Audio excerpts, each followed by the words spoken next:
Então, você, meu aluno que está comigo, seja mais uma vez, né, muito bem-vindo. Eu vou solicitar que você desligue o seu microfone. Próximo ali ao final da aula, vocês podem ligar os microfones e tirar as suas dúvidas, também no decorrer aqui da nossa aula, porque é uma conversa, tá? Eu peço só que você, como eu não estou vendo você que está aí no nosso Meet, né? Eu estou aqui, não estou vendo o chat. Estou aqui de olho na nossa aula. Eu peço que você só, por gentileza, comunique-se e pode falar, abrir o seu microfone, tá? Então, eu coloquei para vocês, mas aí para darmos início à nossa interação, nós estamos aqui em busca de um sonho. Para mim, é uma construção, é um sonho em construção, porque eu já partilhei dessas oportunidades com grandes possibilidades de ser chamada, porém sempre tinha um empecilho para mim em algumas partes mais específicas, não específicas da enfermagem, mas específicas do meu não domínio. Por exemplo, raciocínio lógico, português, que são disciplinas em que nós precisamos estar sempre atuando, né? E poder estar atualizado naquelas situações ali que possamos, para que possamos desenvolver uma boa prova. Então, eu partilho disso para com vocês. Se vocês têm muita dificuldade em outras demais disciplinas, foquem também nelas, tá? Eu, Francine Robias, estou aqui com você, aperfeiçoando e trabalhando as específicas de enfermagem, SUS e legislação da EBC. Eu acredito que eu tenho um domínio prático em relação a isso, porque todas as minhas provas da EBC, graças a Deus, assim, a gente tem uma pontuação elevada nas específicas, história do SUS e legislação da EBC. Então, eu tenho aí um compromisso com vocês em conversarmos sobre isso. Também mantenho a dizer para vocês que não desistam, é só o começo, essa é a nossa primeira aula aí de interação e eu tenho certeza que vocês vão gostar mais uma vez, porque vocês estão aqui para participar, para aprender, e quando o aluno está realmente focado no aprendizado, ele não tem nenhuma forma de correr riscos, ele está no caminho certo, tá? Então vamos lá, eu passei para vocês um filme interativo que conta a história do SUS, como tudo começou, de todas as dificuldades que nós tivemos enquanto indivíduos, né, os nossos antepassados, nossos pais, nossos avós, nossos bisavós, né, eles estavam ali passando por aquelas situações bem peculiares, muitos ainda desses que estão conosco partilham daquela vivência na era Getúlio Vargas, por exemplo. Minha mãe falava muito sobre os ocorridos daqueles momentos. Até então, como eu não trabalhava, não estudava sobre a história do SUS, para mim eram histórias ali de uma vivência particular da minha mãe, dos meus pais, de tudo que eles passaram. Porém, nós, enquanto saúde, nós temos que entender o que trouxe, né, o SUS, né, o que trouxe o SUS como melhorias para nós também, não só como profissionais da saúde, mas como usuários, como indivíduos, né, e individualmente como nós nos beneficiamos aí do SUS e tudo que ele trouxe para nós. Nós temos uma legislação maravilhosa, porém precisamos entender mais sobre, para que possamos lutar pelos nossos direitos, os direitos dos nossos cidadãos, né? E que possamos também ter essa forma de não diversidade de situações que cada um pense de uma forma. O SUS é aquilo ali que nós estamos vendo no papel, né? Mas será que ele está chegando para você da forma como tem que ser? Então, o importante dessa historinha que vocês viram ali, que eu gosto sempre de começar com ela, é para que a gente consiga realizar esse debate e de interação de que o que mudou naquela época para você hoje, se faz diferença, se você consegue vislumbrar essas mudanças, se você já participou de situações onde o SUS para você foi um caminho ali de uma batalha que você conseguiu vencer, de que você conseguiu ser assistido como deveria, como usuário, como participante, né, ali em seus direitos e em deveres do Estado. Então, a história do SUS, nós temos ali uma coletânea de fatos. Então, como é que a gente estuda para concurso público em se tratando do SUS? Quando nós estudamos história, né? Desde nosso ensino fundamental, a gente estuda história e nós decoramos, né? Naquela época, para aprender, a gente começa decorando por datas. E o que se acontecia nessas datas? Então, fica muito mais fácil de você entender as histórias ali dos seus antepassados. Por exemplo, quando você vai contar algo para um colega, quando você vai contar algo para alguém, você começa citando a hora, onde foi, a data, se foi terça, se foi quarta, se foi quinta, se foi há 15 dias. Então, você está ali narrando uma história. E essa história ela tem começo, meio e fim. Um fim ali, no caso ali, até onde nós estamos, 2026. Então, nós temos uma história.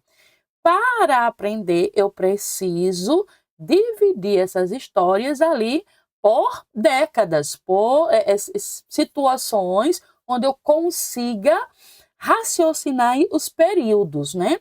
Então, raciocinando dessa forma, por períodos, por exemplo, nós temos aqui o Brasil colônia, né? Ali para 1500, 1822, nós estamos falando da colonização portuguesa, onde eu tinha toda a diversidade cultural e nessa época eu tinha uma certeza, a ausência de um sistema de saúde. Então, se eu tinha uma ausência de um sistema de saúde, o que é isso? Eu não tinha estrutura, né? Eu tinha uma ausência desse sistema, eu não tinha organização. Então, 1500, 1822, eu tinha um Brasil colonizado, um Brasil ali da era portuguesa, né? Colonizado pelos portugueses, onde eu passava por diversas situações culturais, e nessas diversas situações culturais eu tinha um sistema falido, né, de saúde. E, obviamente, ninguém naquela época, em se tratando de história, iria falar de SUS. Obviamente, nessa época aí não tinha Sistema Único de Saúde, tá? Nós tínhamos uma situação onde cada um era ali uma situação que cada um passava e cada um era responsável pelos seus atos e pelas situações, as circunstâncias que você vivia. Então, 1500 e 1822, nós tínhamos um Brasil colonizado, um país colonizado, com ausência ali de uma estrutura de saúde. Já no Brasil Império, como eu retrato esse Brasil Império a partir de 1822, até ali meados de 1889, chegando ali em 1890, eu tenho já umas ações de saúde fragmentadas, ou seja, poucas, né? Onde elas estavam focadas em quê? Elas estavam focadas em situações, digamos, de passagem emergenciais, né? Que são situações emergenciais? Então, que seriam essas situações emergenciais? Ora, eram pautadas naquilo que estava sendo exposto. Por exemplo, uma epidemia, né, de gripe, ali eu tinha um foco onde iriam se estudar, né, impor, né, normas sanitárias em relação às epidemias, né, para se evitar a proliferação, por exemplo. Então, no Brasil Império, até 1889, eu tinha uma ação de saúde ali, começando com foco nas situações mais emergenciais. Então, se eu tinha uma doença que estava ali se proliferando, eu tinha um foco para tratar aquilo ali, ok? Como já estava, as epidemias já estavam sendo, vamos dizer, tratadas, já começou uma república, né? Depois do Brasil Império, que é a República Velha, então ela já começa ali tratando, a partir de 1889, chegando até 1930, onde eu tinha as epidemias urbanas.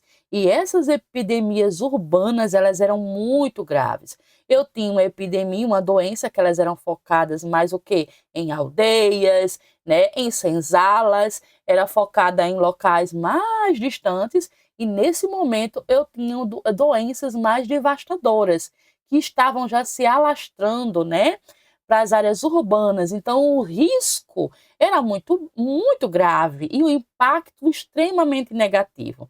Nessa época, eu tinha ali os fragmentos anteriores ali, trazendo um impacto muito grande, né, na situação comercial e internacional. Queda de algodão, de café, né? Muitas das pessoas falidas, né? Então eu tinha uma república já no sentido de república velha, então a gente começa a evoluir com as doenças, com as situações, com os riscos de cobrança, né, dos meios internacionais. Então eu tinha as epidemias urbanas nessa fase. E aí a gente chega em 1930, avançando para uma situação mais organizada. O que é que acontece? Nós observamos que evoluímos e precisávamos reorganizar, ter uma administração do Estado. O Brasil precisava ter uma organização ali, e ali uma era, né, onde todas as pessoas já estavam conscientes de que tinham direitos e que precisavam consolidar esses direitos através do seu trabalho, por exemplo, nós tínhamos ali o fortalecimento do modelo previdenciário, desculpe, que eram as IAPs. E as IAPs, elas eram o quê? Elas eram a consolidação das leis das pessoas que trabalhavam. Então, ali a Era Vargas veio reorganizar, administrar, consolidando para aqueles que trabalhavam os direitos, né, do seu impacto social, econômico e também de saúde. Então, na Era Vargas, eu tenho o início das IAPs, tá? Que eram os modelos previdenciários, tá? Modelos previdenciários até a década aí, meados de 1945. Ainda em se tratando das questões democráticas, ora, eu tenho ali uma situação que começou um ano depois, 1946, o período da democracia. Hoje você tem direito a eleger. Hoje você tem direito a votar. Quando tudo isso começou? Bem pós Era Vargas, nós temos o período democrático ali em 1946, aí 1964 não terminou, obviamente, mas é um período que se igualou às questões de desigualdade, tanto regionais e sociais, e eu tenho as questões de avanço na educação e saúde pública. Nessa época, nós já estávamos na situação de estabilidade, uma estabilidade econômica bem relativa daquilo que se propunha, né, naquele momento, e os avanços da educação e saúde pública, a saúde que muitos almejavam e poucos tinham. Então, quando chega nessa frase de que muitos almejavam e poucos tinham, nós tínhamos o quê? As pessoas que, por desigualdades regionais e sociais, começaram a reivindicar. E aí, com essas reivindicações, começaram as guerras nacionais, ali traçando a ditadura militar de 1964 até ali 1985. E essas ditaduras militar, dentro de toda essa situação, aconteceram uma reorganização dentro das previdências, que antes nós estávamos tratando das IAPs, e começaram a abrir mais, era como se você tivesse mais planos de saúde, né?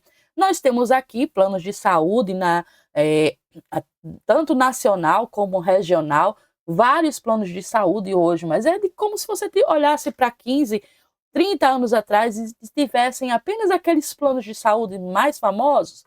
Então, na ditadura militar, existiu, né, aquele avanço, porque as pessoas elas começaram a praticar e entender que tinham direito também com relação às suas desigualdades, elas precisavam buscar esses direitos, tá?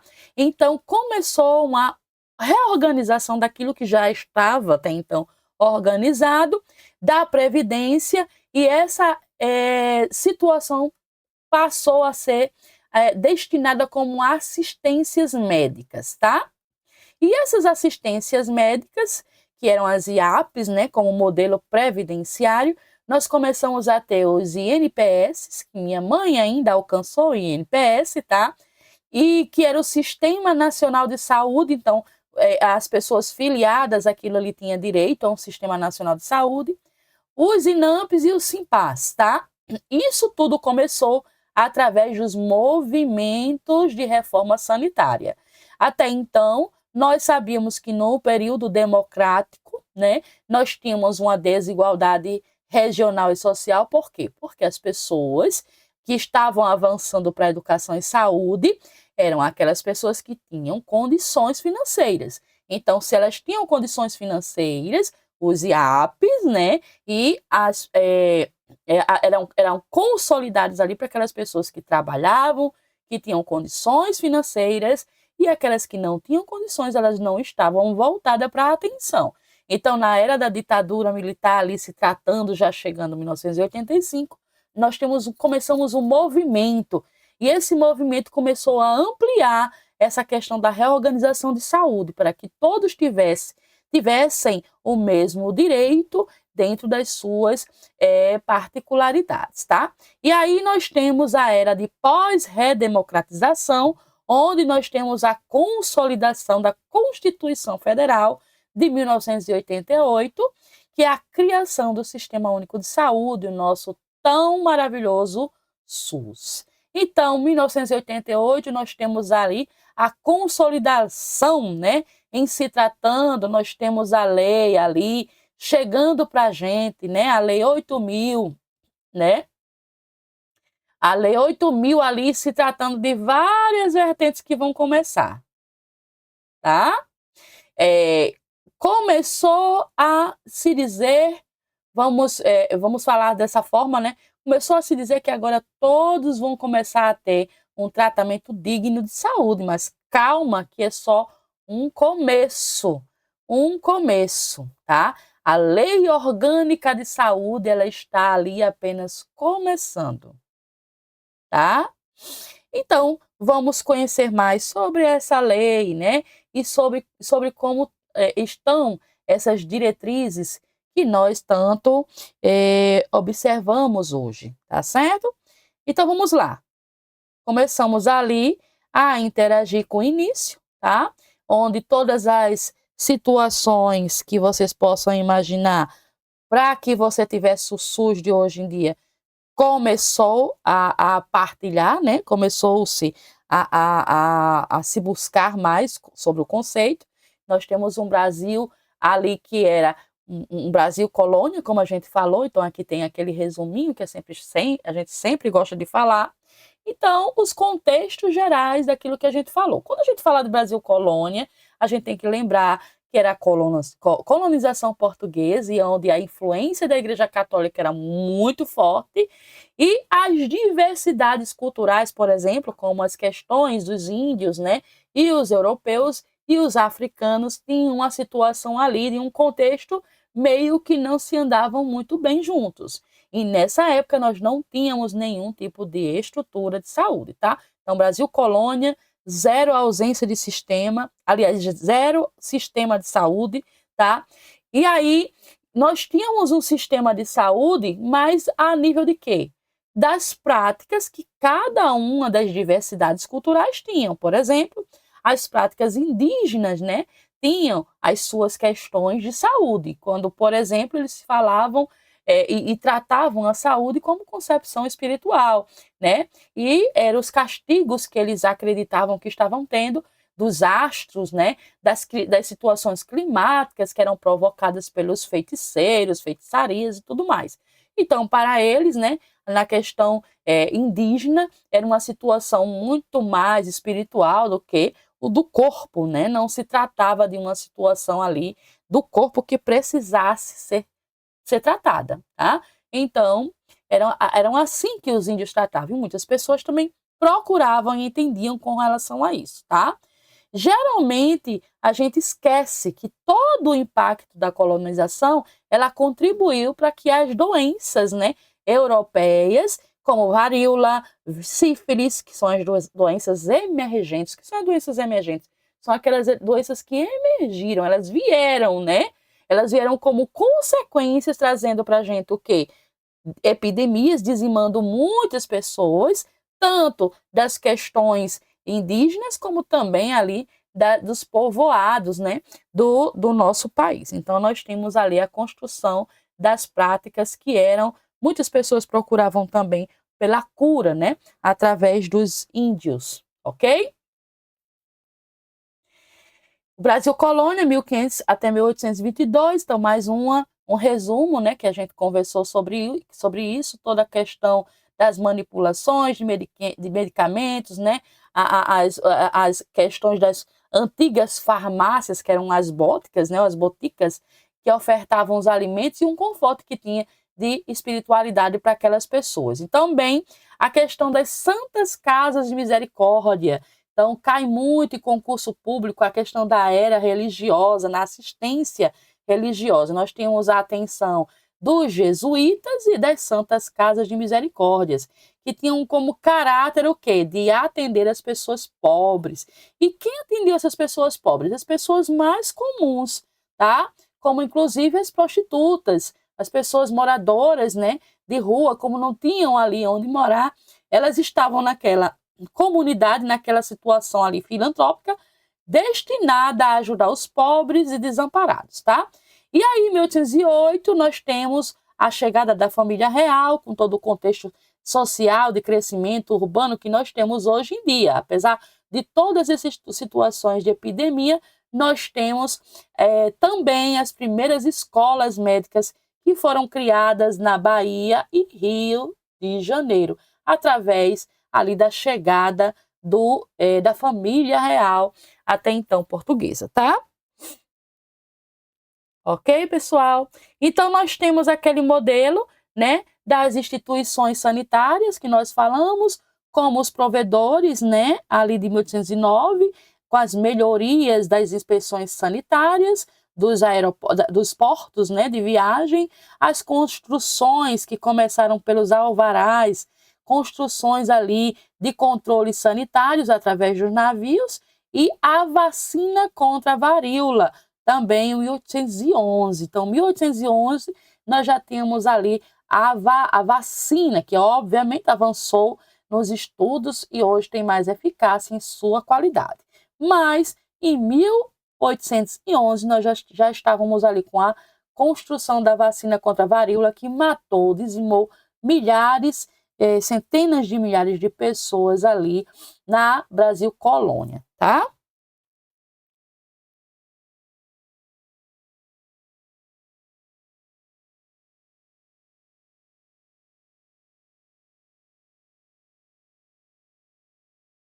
Vou passar aqui para vocês. Pronto, vocês estão conseguindo ver direitinho, né?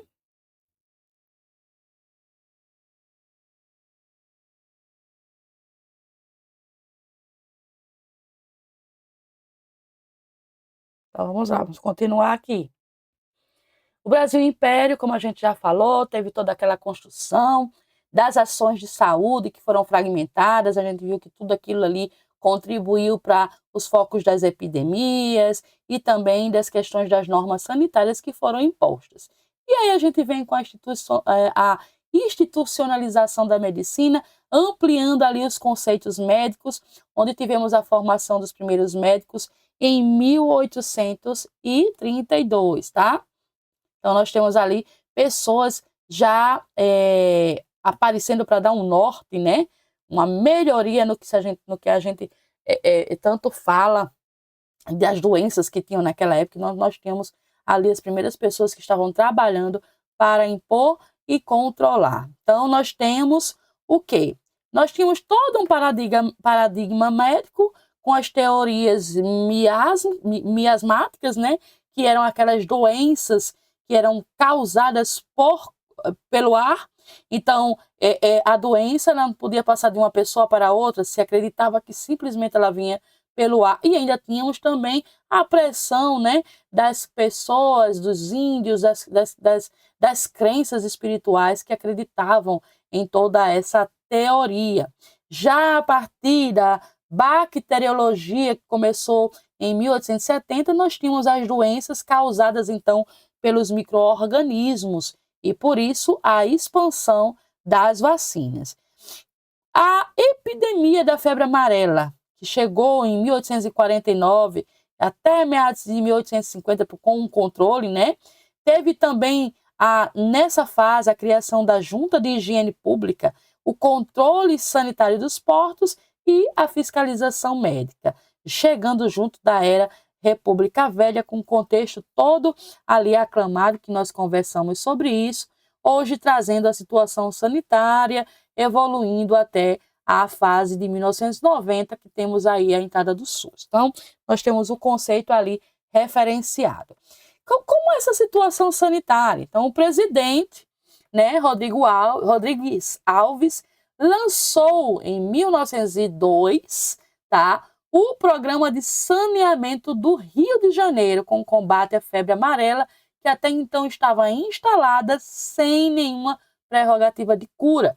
Então, todas essas medidas do governo visavam o quê? Fazer com que o comércio internacional ela fizesse um fortalecimento, fomentando ali as políticas de imigração, mas também trazendo a mão de obra para as lavouras de café, para que a gente tivesse um crescimento. Então, era uma troca ali de bens-favores. Já chegando ali na fase de Oswaldo Cruz, quando era um médico pesquisador até então, naquela época, instituindo aí, lembrando a microbiologia, né? Instituindo ali o Instituto Pasteur, né? Que é o nomeado diretor-geral de saúde pública, então, daquela época. Então, Oswaldo elege e faz uma campanha, né? Com relação ao modelo de intervenções às epidemias. Então, aquilo que estava acontecendo nas zonas rurais e urbanas tinha que ser intervido, né? Tinha que ter uma situação ali que, com aquela intervenção, parasse, porque se estava até nas zonas rurais, até então nós tínhamos um controle. Partiu para a zona urbana, nós tínhamos ali um dizimado de pessoas já na categoria mais para frente, né? Então, nós tínhamos uma situação ali de calamidade, tá? Então, nós temos ali uma crescente que nós precisamos aprender, porque através dessas situações é que nós vamos contemplar na prova a diferença de tudo isso que nós temos. Então, nós temos a situação sanitária começando ali em 1904, onde foi instituída a vacinação, né, que era obrigatória, a vacina contra a varíola, né, instituída pela a Lei 1261 de 1904. Então, a vacinação era obrigatória com relação às doenças que estavam acontecendo e às mortes que as doenças causavam. Então, era uma vacina instituída como vacina obrigatória. Primeira vacina obrigatória aí da nossa história de situação sanitária promovida através da Lei 1261 de 1904. E aí, como nós tínhamos essa vacina instituída como obrigatória, no mesmo ano começou essa revolta, a revolta da vacina. Era uma reação do público, a reação do público que não estava muito feliz com a questão da obrigatoriedade, né? E com relação a tudo isso que estava acontecendo, começou então a surgirem os opositores, tanto políticos do governo, como também os médicos, que eram contrários à vacinação, então, naquela fase, né? Nós passamos basicamente por uma situação parecida no Covid, né? Nós tínhamos o lado favorável e o lado também que era contra a situação da vacina. Isso também foi iniciado na situação sanitária desde 1904. A população estava insatisfeita porque as medidas eram muito autoritárias, as campanhas chegavam de uma forma de combate, como se fosse uma guerra, nas epidemias, e com isso, né, foi intitulado uma aprovação de lei que autorizavam a entrada de brigadas sanitárias acompanhadas por policiais nas residências das pessoas para realizar a vacinação compulsória. Vacinação compulsória porque você estava sendo obrigado a ser tomado pela vacina, né? Então, começou naquela fase também, ainda em 1904, tá? Os movimentos estudantis e também da população que iniciaram a manifestação liderada por vários tipos de políticos que eram opositores ao governo, né? Até então, daquela época, por conta das situações de vacinas, de serem vacinas ali de uma forma obrigatória, de uma forma ali liderada pela o que era de mais poderoso, né? Então, os manifestantes começaram a fazer participações nas ruas. O centro da cidade de Rio de Janeiro transformou, então, naquele momento, transformou-se em um campo de guerra, né? Pela questão da não contentamento com aquilo tudo que estavam acontecendo. E aquilo resultou com muitas situações de pessoas que foram presas, feridas, mortas e muitas pessoas até então desaparecidas até hoje, tá? Após todo esse episódio, a vacinação tornou-se então algo opcional, né? E aí, no tempo de hoje, nós temos uma medida para controle de epidemias, né? Por exemplo, que nós temos uma situação que eu consigo entender como foi feito, para que serve e o motivo de fazer uso da vacina. Porém, se você ver na prova o momento da situação que contribuiu para que tudo isso acontecesse, duas coisas você tem que lembrar. Foi através da primeira vacina obrigatória, vacina essa que foi a vacina da varíola, né? E ela trouxe, então, a primeira manifestação pública da insatisfação das medidas que eram tomadas por conta das campanhas sanitárias, e as pessoas começaram as suas primeiras revoltas, trazendo aí uma guerra nacional diante dessas circunstâncias, tá? Ainda na era de Carlos Chagas, foi orientado, né, pelo Oswaldo Cruz, ali no Instituto, dentro de Oswaldo Cruz, que era um nomeado médico importante, diretor-geral, né, da saúde pública, transformando ali a situação em um Instituto de Oswaldo Cruz, que é o IOC, que nós conhecemos até hoje, né? Ele é reconhecido pela liderança científica e pela toda a equipe que ele nomeou e que combateu e que teve ali o controle das situações daquela época, tá? Então, Oswaldo Cruz, em 1909, ele deixa a diretoria geral da saúde pública, passando a ser ali uma pessoa centralizada, dedicada apenas à IOC. A IOC, que era a instituição, né? A instituição, assim, então, como médico, como cientista, como pesquisador. Já ali ainda, em 1909, nós temos uma nova descoberta. E que descoberta foi essa, gente? A doença de Chagas. Carlos Chagas foi o primeiro pesquisador que identificou e descreveu o ciclo completo, né, de como essa doença era desenvolvida.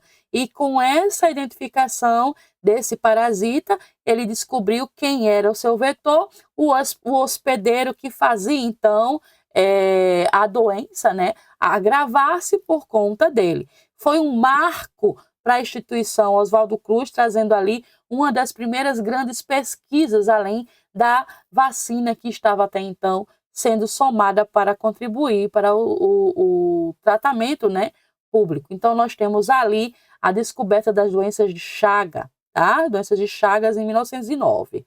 Já trazendo para 1915, nós temos ali uma situação que, por motivos particulares de saúde de Oswaldo Cruz, ele abandonou a direção da IOC, trazendo consigo a doença que foi se alastrando por mais 2 anos e ocasionando a sua morte com apenas 44 anos, tá?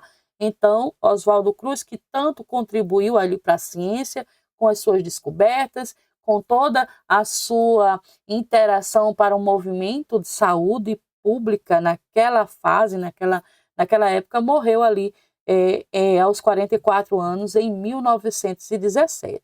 Trazendo em 1920 uma criação também no Departamento Nacional de Saúde Pública, o DNSP, que, através do decreto 3.987, lá em 1920, nós temos uma direção do médico sanitarista Carlos Chagas, ali sucessor de Oswaldo Cruz. Então é importante vocês lembrarem o quê?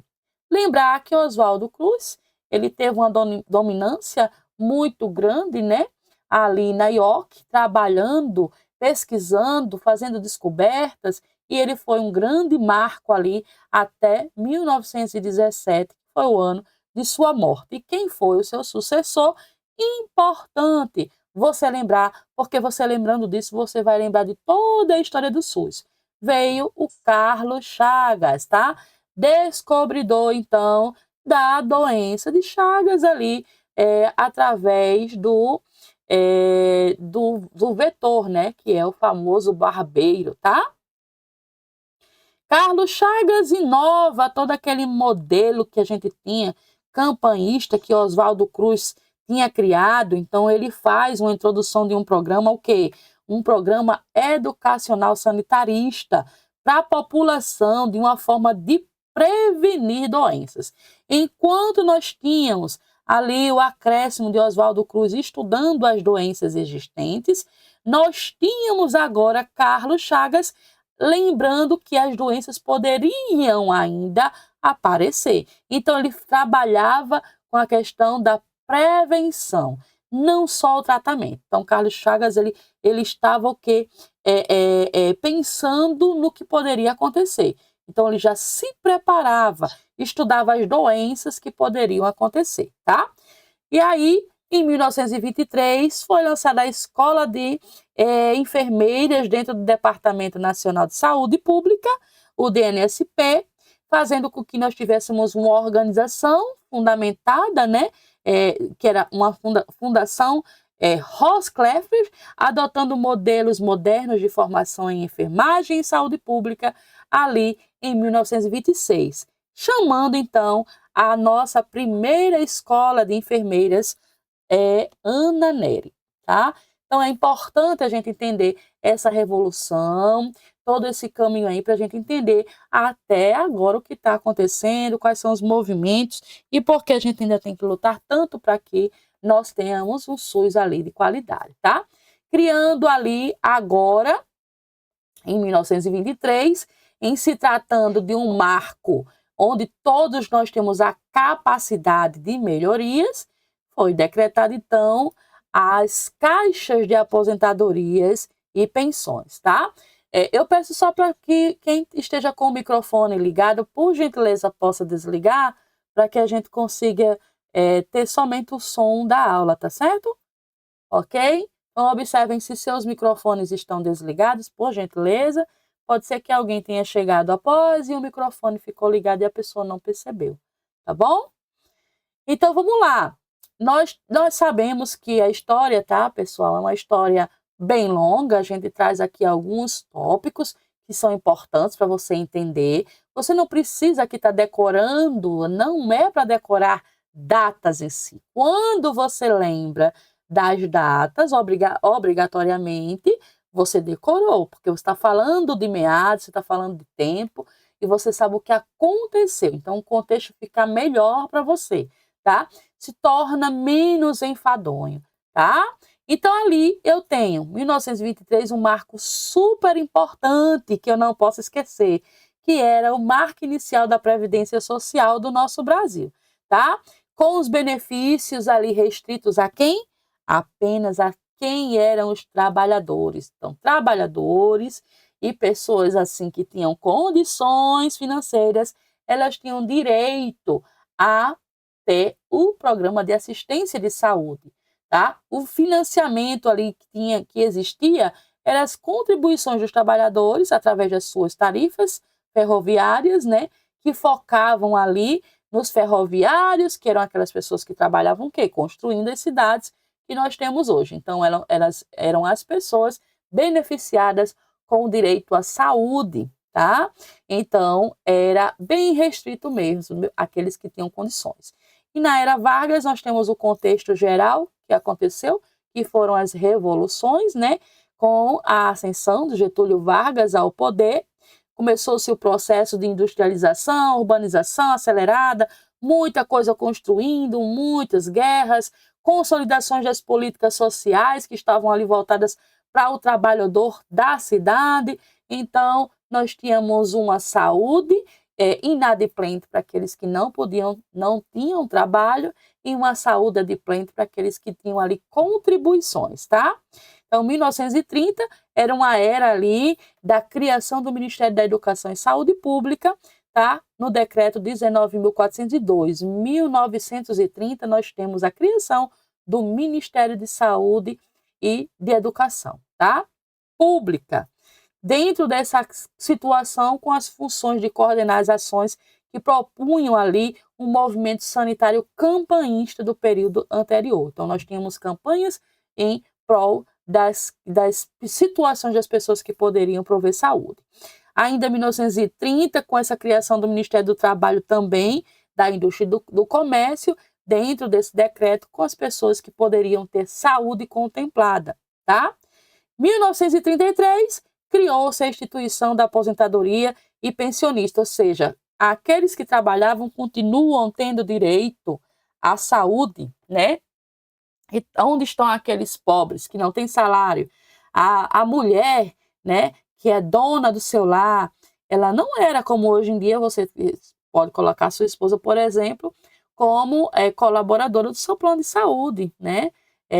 Naquela época, não. Se a mulher não trabalhasse, não tinha trabalho para as mulheres, então essas mulheres não eram ali acionadas como direito, né, das circunstâncias trabalhistas, direito ali à saúde pública. Então, com relação a tudo isso que aconteceu, começou-se a ter os controles de Estado, sendo ali as questões de presidentes nomeados pela própria presidente e os representantes trabalhistas que faziam as nomeações, né? E ali começaram os financiamentos tripartites. Dentro dessas tripartites diferentes das que nós temos hoje, quem eram os tripartites ali de 1933? Eram as pessoas que trabalhavam, né? Eram os participantes, os empregadores, ou seja, aqueles que empregavam, e o Estado, né? O Estado era a presidência. Então, era centralizador dentro dos recursos financeiros. Até 1937, nós tínhamos um Ministério da Educação e Saúde complementar, pública, dominada somente para aqueles que tinham ali as circunstâncias trabalhistas. Então, o pobre não tinha direito à saúde pública, tá? E aí começou-se em 1941 a primeira Conferência Nacional de Saúde. Dentro dessa Conferência Nacional de Saúde, nós começamos a ter ali, vislumbrar, né, um tema super importante, que era uma situação sanitária e assistencial. Começou-se a abordar temas visando uma organização, né, estrutural municipal, determinando medidas que desenvolvessem ali os serviços básicos de saneamento. Então, se eu estava falando de saneamento, eu estava falando de população. Eu já estava falando aqui em 1941 de uma situação movimentando ali a saúde pública. E aí, em 1942, foram criados os serviços especiais de saúde pública dentro do mesmo decreto do CESP, tá? Fazendo com a finalidade de interessados de explorar, naquela época, a borracharia da Amazônia, para fazer o quê? Combate às malárias, fundações de outras unidades de pesquisas, né? E também com questões de regiões dentro do norte e nordeste do país, para que pudessem ter interesses estratégicos para a própria economia. Até então, se tratando de saúde pública, não era também o norte, porque a saúde pública continuava sendo de forma dos empregados, né? E aí foi consolidado em 1943 a promulgação, né, das leis trabalhistas, do decreto ali CLT. Então, se você hoje é um CLT, 1943 começou a fomentação dessas situações. Ou seja, se você era empregado, você tinha que comprovar através de uma carteira para que você tivesse direitos, né, aquilo que era consolidado a você. Então, se você era CLT, você tinha direito ali aos cuidados de saúde pública, tá? Então, começaram-se também os períodos democráticos, e aí quando a gente fala de período democrático, nós temos o quê? Uma Constituição, né? Uma redemocratização do país, onde se começou a observar e ampliar as participações políticas dentro dos movimentos sociais, o que a sociedade falava, o que os pobres pediam. Começaram a surgir formas de mobilizações de trabalhadores, observando, olha, isso não está certo, poderíamos fazer assim, poderíamos ampliar isso para os demais, e dentro desses contextos democráticos, que começou ali em 1946, começaram as reivindicações por melhorias de salário e, além disso, uma vida de ampliações de direitos sociais para todos, né? A presidência de Eurico Gaspar Dutra, Getúlio Vargas, Juscelino Kubitschek, Jânio Quadros e João Goulart estava neste período. Então, todas essas pessoas ali, elas foram super importantes também pela criação do Instituto do Serviço de Assistência Médica Domiciliar e de Urgência SAMDU, naquela época, tá? E o que era isso? Em 1949, nós tínhamos, além dos coparticipantes trabalhistas, a gente tinha o médico que poderia ir até a casa das pessoas, mas até então essas pessoas elas tinham que ter dinheiro para pagar, né? Então os pobres não tinham condições de pagar os médicos, né? E nem de ter a assistência de urgência, que eram os carros que visitavam as famílias e levavam para as unidades hospitalares. Nós já estávamos avançando. E com esse avanço, chegamos a 1950 com a aprovação do Plano de Saúde, Alimentação, Transporte e Energia, que destacava a saúde também como prioridade, mas ainda não consolidou-se na prática com recursos para todos e eram destinados para a área de transportes, ou seja, os próprios trabalhadores ali dos transportes, né, daquela era que construíam os ferroviários, ali ainda tinha o plano de saúde a seu direito. Nós tínhamos muito ainda a chegar até onde nós estamos. Em 1950 começamos a segunda Conferência Nacional de Saúde, e aí nessa conferência nós tínhamos um tema muito importante, que era a legislação, e essa legislação começou a falar sobre higiene e segurança do trabalho. Começou-se a observar que as pessoas adoeciam trabalhando, né? Elas adoeciam pela falta de higiene, falta de alimentação e tempo de trabalho em pé, em situações ali inválidas, tá? E já em 1953, teve a separação desse Ministério da Educação e Saúde e também da criação do Ministério de Saúde, com uma organização mais separada, debatida anteriormente, e elas ficaram separadas em dois grupos sanitários que defendiam propostas ali distintas, ou seja, diferentes. Uma queria que fosse feita um tipo de consolidação para a situação dos trabalhadores e as outras ali fomentando um desenvolvimento sanitarista. Então, elas não tinham a conformidade daquilo que andassem juntas, tá? Então, por isso, em 1956, nós tivemos a criação do Departamento Nacional de Endemias Rurais, e nós temos isso até hoje, né? Que é responsável pelos combates de endemias no meio rural. Então, começou-se a observar as doenças mais de perto das pessoas que moravam em zonas rurais, organizando uma assistência médica também e mantendo uma situação de previdência, né, criada pela Era Vargas, que era uma assistência médica vinculada aos institutos de aposentados e pensionistas, tá? E ali tinha uma cobertura também restrita, né, aos trabalhadores, os trabalhadores rurais, né, de formas em suas de seus dependentes. Então, já tinha ali uma abrangência maior. E na terceira Conferência Nacional de Saúde, já em 1963, começou um debate sobre uma reorganização do sistema de saúde e essas propostas começaram a descentralizar os municípios. Então, fortaleceu ali um controle de endemia, articulando entre eles, né, uma situação de saúde onde a indústria nacional de medicamentos começou a trabalhar para a cura, para tratamento. Entre nessa situação de 1956, pulamos ali na criação do Fundo da Assistência das Previdências e Trabalhadores, onde era destinado os custeios das prestações de assistência médica sócio ao trabalhador rural e seus dependentes. Então, nós saímos não somente para os trabalhadores das zonas urbanas, mas os rurais ali tinham direitos à atenção, também os seus pensionistas e os seus dependentes. Estamos avançando, mas ainda estamos em 1963, tá? Já chegando, né, um contexto histórico muito avassalador, que vocês sabem, vocês conhecem, seu pai, sua mãe, seu bisavô, eles vão falar bem sobre isso, a famosa ditadura militar, em 1964 até meados de 1984. E aí nós temos todo o golpe, né, civil-militar, onde foram instauradas as situações de regime autoritário, com a centralização política, muita repreensão aos movimentos sociais e as desigualdades sociais, elas estavam muito ali marcadas. Já chegando ali numa fase, né, onde as pessoas estavam subordinadas ao Ministério do Trabalho e Previdenciárias Sociais.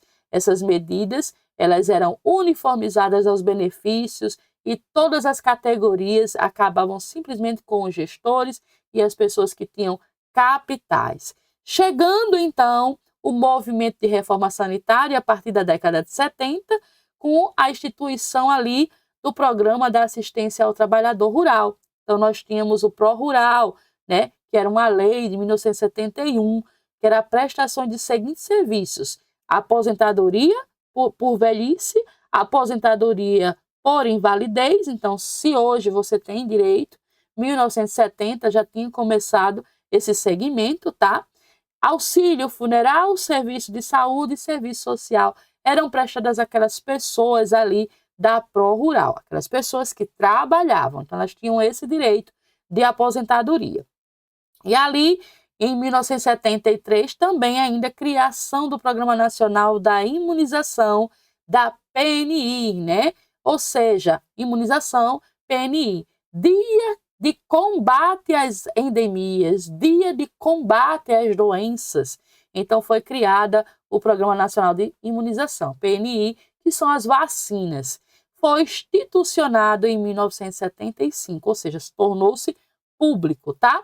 Já em 74, a criação do Ministério das Previdências e Assistência Social, que são as MPAS, dentro da lei ali 6.036, tá? E com tudo isso, os fundos de apoio ao desenvolvimento social, trazendo toda aquela campanha ali em seguridade daqueles que estavam sendo financiados pelo modelo de saúde previdenciário. Então, nós temos uma quinta conferência que começou ainda em 1975, e essa quinta conferência, ela teve uma discussão de vários temas de saúde, e dentro desses temas de saúde, a implementação também do Sistema Nacional de Saúde que nós temos hoje. E ainda em 1975, diante dessas conferências, foram criadas o Sistema Nacional de Saúde na Lei 6.229, em 1975, tá? Definindo ali as atribuições, com vários tipos de ministérios envolvidos, questões de saúde e além também das circunstâncias federais, estaduais e municipais. Nós temos já ali o início de uma tripartite, né? Uma tripartite de consolidando ali uma situação onde 3 etapas de estados, né, poderiam ser coordenadas, fazendo benfeitorias para cada uma das suas demarcações. E nessa criação do programa de interiorizações de ações, foi se trazendo ali as criações brasileiras, de estudos de saúde, foram avançando cada vez mais, e essas revistas de saúde, elas tinham um debate para fazer com que a população entendesse o que estava acontecendo, já trazendo uma criação nacional de previdência, onde todas as pessoas estavam ali cientes do que estava acontecendo daqueles que trabalhavam, né? E aquilo foi avançando, criando ali uma ação solidária de pós-graduação em saúde coletiva, a saúde foi sendo desmistificada, a população estava entendendo, sabia o que era uma epidemia, sabia quem tinha direito a tratar, se outros sabiam que não tinha direito. Então começou o quê? Começou as barganhas, né? O porquê fulano pode e o porquê fulano não pode. Até chegar a 1982 com uma aprovação pública do plano de reorientação da assistência de saúde dentro da Previdência Social. Então, a portaria, ela tinha o plano CONASP, né, ela já tinha uma portabilidade maior, e aí já temos uma organização onde a população ela tem maior acesso. Porém, não é público para todos, nem todos têm acesso, mas poderia ter, tá? Então, a partir desse plano CONAS, nós tivemos as ações integrais de saúde, fazendo todo o movimento regime militar, onde a grande crise econômica também foi caracterizada nessa época. A participação social também foi muito forte. Tivemos um período ali de acadêmicos envolvidos, cientistas, pessoas que estavam ali lutando por uma redemocratização que foi fundada ali em 1985. Chegando na tão famosa Conferência Nacional em 1986. Isso aqui é saúde pública purinho, é prova com certeza. 8ª Conferência Nacional de Saúde, nós tínhamos ali um caminho abrindo, né? Um clima de participação, de lutas, pessoas que lutavam por uma reforma sanitária, uma política subdividida, onde todos pudessem participar. Então, foi instalada ali uma Assembleia Nacional, né, em Brasília, para que se consolidasse em 1987 uma implementação do Sistema Unificado Descentralizado de Saúde. O que é descentralizado? Esse decreto é responsável por transformar a AIS em SUDS, enquanto elaborava o escabouço jurídico do SUS, e ali eu tinha uma promulgação da Constituição Federal SUS. E o que era isso? Era saúde como direito de todos, dever do Estado, ampliação da rede de atenção básica dos programas de saúde. Nós tínhamos também a participação da comunidade e o controle social por conselhos e conferência de saúde. Então, é aqui onde tudo começou. A Lei Orgânica de Saúde começou a se revelar, as pessoas começaram a entender que elas podiam ter direito, elas podiam buscar saúde, que era a obrigação do Estado conduzir isso até a sociedade, e eles tinham essa ampliação ali sem restrições, porque a comunidade também poderia fazer parte. E ali começou uma revolução histórica, um marco, né, na Lei Orgânica de Saúde, fundamentada, a Lei 8.080 de 1990. Essa Lei Orgânica de Saúde que está ali regendo, né, que ela traz para a gente uma disposição de condições de promoção, proteção, e aí que a gente começa a laquear a nossa mente, né? Ela promove, ela protege, ela recupera a saúde atingida, regula as ações, ou seja, ela organiza, ela funciona dos serviços para todo o país, tá? Regulamentada na Lei 8.142 de 1990, dispondo também sobre a participação da comunidade, ou seja, você tem direito em exercer gestão, de saber o porquê, os porquês, né? Saber das implementações, entender sobre as transferências intergovernamentais de recursos, o quê? Financeiro. Você tem direito a saber, por exemplo, quanto ganha o seu presidente, quanto ganha o seu governador, assim quanto ganha também o seu amigo, funcionário público de qualquer setor. Então, é direito seu enquanto usuário do SUS, enquanto pessoa. Nós temos uma lei que promove tudo isso para o nosso bem maior, que é a nossa saúde, né? Essa criação de programa se deu desde 1991 a 1996, com as NOBs, né? Nós temos a criação do SUS, nós temos a criação do SUS, da estática do SUS, né? Que foi os agentes impactantes. Então, em 1990, a lei orgânica tomou conta, nós temos direito à recuperação, direito à atenção, direito como um todo, tá? E nós temos as criações das comunidades de saúde, ou seja, você tem agente comunitário que vai à sua casa, que são as PACs. Nós temos as normas operacionais de saúde. O que é isso? Ela normatiza, ela credibiliza, ela orienta, ela organiza, né? As NOBs são fundamentais para você descobrir e entender os motivos dos pactos de saúde, as criações do sistema de saúde da família, que são as PSFs, que nós vamos trabalhar sobre elas também, e as leis de operações básicas do SUS, como um todo ali trazendo as nossas normas, né?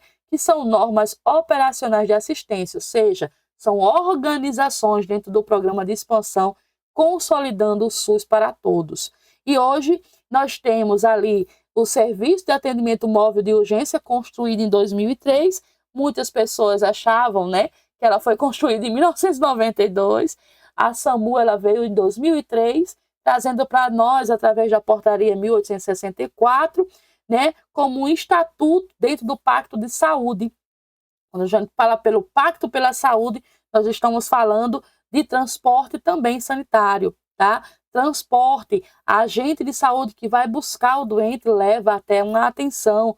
Os pactos pela saúde também fizeram para que nós pudéssemos ter a atenção básica, né? Através da portaria 648 de 2006, onde nós temos as PSFs, Estratégia de Saúde da Família. Aquela pessoa que é visitada, ela recebe uma visita, né, na sua casa para entender se ela tem diabetes, se essa diabetes está sendo tratada, ela está sendo visitada porque existe uma norma desde 2006 para que ela tivesse essa visita. E quando você não recebe essa visita, você está simplesmente dizendo que não merece e não tem direito a ela. Então, você está colocando o SUS para trás, né? É uma lei estabelecida para que tivesse o controle das doenças ali do indivíduo, do usuário do SUS, tá? E a criação do núcleo de apoio ali à saúde da família, que são as NASFs, que elas não tiraram as Fs, elas fizeram as SFs, na verdade. Elas fizeram com que essa portaria abrangessem mais criança, Estatuto do Idoso, fortalecimento da educação em saúde como um todo. Então, nós temos aí um avanço, né, do SUS dentro de todas essas questões ali a nível de datas. E ali em 2011, nós tivemos uma atualização no decreto, né, do decreto de 7.508, e esse decreto, ele é um decreto super importante, porque, dentre outras situações, nós temos uma ação pública de saúde, as COAPs, e elas abriram oportunidade, como, por exemplo, os programas Mais Médicos, a PENAB, né? Nós temos a instituição do Programa Nacional de Atenção Básica. Então, você tem um Programa Nacional de Atenção Básica dentro de uma portaria onde você pode aumentar as probabilidades de atenção. Você, através desse decreto de 2011, você tem as portarias dentro dela para te dar programas com maior eficácia na atenção básica de saúde. E em 2025, mais recente, nós temos a instituição do programa Mais Médicos Especialistas dentro do foco de aprimoramento dos médicos que vem de fora, com a integração do serviço e contexto ali das atuações. Então, nós temos os médicos que vieram para ficar, médicos que vieram para contemplar ali e fazer parte da assistência, né, do programa das PENABs.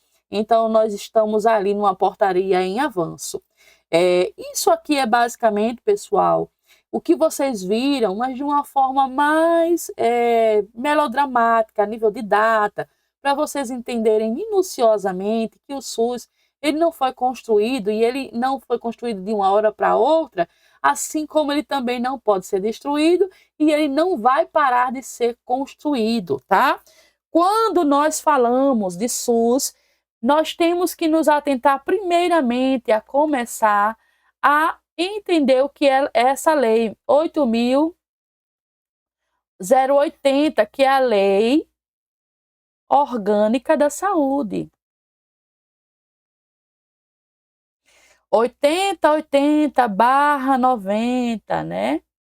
A Lei Orgânica da Saúde, ela é toda essa construção que nós tivemos ali para você ter direito a ir a uma UBS, você ter direito a ser tratado, a você ter direito a ser colocado novamente de volta à comunidade para trabalhar, para estar em sociedade, porque ela é uma lei da promoção à saúde. E como ela é uma lei de promoção à saúde, ela é uma lei constitucional que sempre está em vigor e sempre está sendo atualizada para melhoria da saúde para todos. Então, quando se fala da Lei Orgânica de Saúde, eu estou falando que ela é uma lei, e essa lei ela diz o seguinte: direito seu de ter saúde, de ter trabalho, de ter dignidade, equidade, universalidade, promoção em saúde em todos os âmbitos, recuperação em saúde, e você tem direito à alimentação, direito à moradia, você tem direito à condução, você tem direito a criar seus filhos. Por isso é a Lei Orgânica de Saúde. Se você recebe uma atenção básica dentro de um posto de saúde que seja, se você recebe uma atenção média, uma atenção grave, o que for, você não está recebendo porque é uma benfeitoria do governo, é porque é seu direito, porque a Lei Orgânica de Saúde diz que você tem direito e é dever, obrigação do Estado de devolver isso enquanto pessoa, enquanto indivíduo, tá? Então, eu queria somente dar nessa primeira fase de aula para vocês, não é para que vocês saiam decorando datas, não é para que vocês saiam decorando leis, é para que vocês entendam que para chegarmos até aqui, nós tivemos muitas histórias a percorrer, nós tivemos muitos traçados, nós tivemos muitos empecilhos, e eu preciso aprender como esses empecilhos, tudo isso evoluiu para que pudéssemos construir um SUS que nós temos hoje, para que pudéssemos estudar o SUS como ele realmente é e começar a proteger, a defender o SUS, que muitos, inclusive de nós, não sabemos o que estamos falando. Então, é importante que vocês aprendam por fases, né? A construção, de onde veio, desde a era ali das economias mal fundadas para os mais pobres, e aquelas que hoje em dia, claro, que tem muitas pessoas aí que não sabem que têm os seus direitos, né? Mas ela tem direito ao SUS. Ela hoje tem que reconhecer, e nós temos que explanar que ela tem direito ao SUS, e que não era uma realidade de décadas atrás, tá certo? Então, essa aula foi mais um esboço do que nós vamos ver minuciosamente. Nós vamos estudar a Lei Orgânica da Saúde e todas as suas atualizações. Nós vamos ver com relação às conferências, como se deram essas conferências, quem eram os marcos que estavam lá, quais são as NOBs, o que é PENAB, né? O que estabelece por cada uma delas, quais são as leis que estabelece para o Estatuto do Idoso, quais são as leis e o que estabelece para o Estatuto da Criança, o ECA, né? O que está hoje nas vertentes das atualizações. É importante que na primeira aula você entenda que teve todo um percurso para você ter o que você tem agora, para que possamos entender como estudar fragmentadamente e entender como o SUS ele desenvolveu-se, tá ok?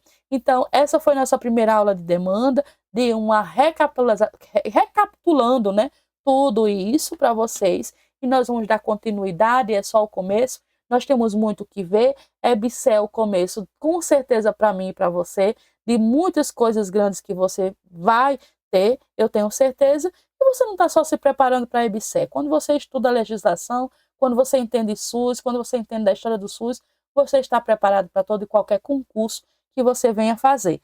É um processo.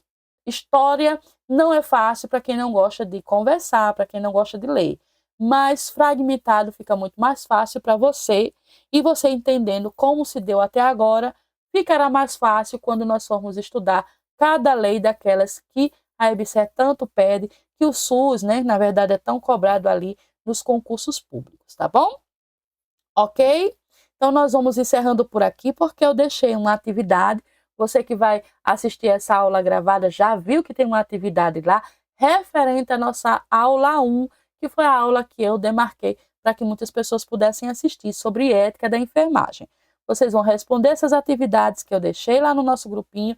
É um grupo cheio de interação e eu vou colocar o gabarito amanhã, 24 horas depois. Então, às 20 horas eu estarei colocando o gabarito. Está muito fácil, diferente das próximas que nós vamos também interagir aqui nas gravações, tá bom? Então, desde já, muito obrigado. Tem as aulas de matemática que já foram colocadas lá no grupo, assistam. E aqui também pelo nosso canal você vai ter muitas oportunidades de aprendizagem. Eu tenho certeza que a sua mente só vai crescer. Foi muita coisinha hoje, muito rapidinho falando, mas quando vocês começarem a estudar fragmentadamente, vocês vão entender mais, vão conseguir se doutrinar mais e vão conseguir ver um SUS de uma forma diferente, talvez, que vocês não tenham conhecido até esse momento, tá bom? Então, eu vou deixar a gravação, espero vocês na próxima e eu tenho certeza que nós temos muito a contribuir e vai dar certo para aquele que acredita. E quem acredita vai vencer, porque acreditar faz toda a diferença. Tá bom? Um beijo, até a próxima aula. Fiquem com Deus.